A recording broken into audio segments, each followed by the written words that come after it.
Ito galing din sa Hong Kong yung butong itinanim ko dito, kaya lang namunga na noon, pero pinutol ko kasi nga malapit lang sa bintana.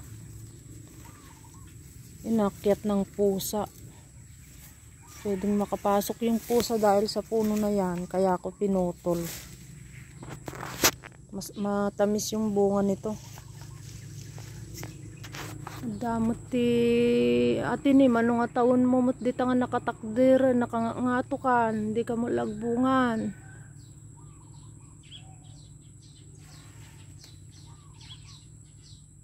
Galing po sa Hong Kong ang buto niyan, pati ito. Kaya lang ito ilang taon pa lang siya.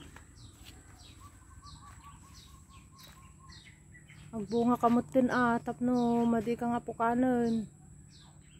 Ne, si kapay tikat katungtungi ko ne, barbaring mangagnak.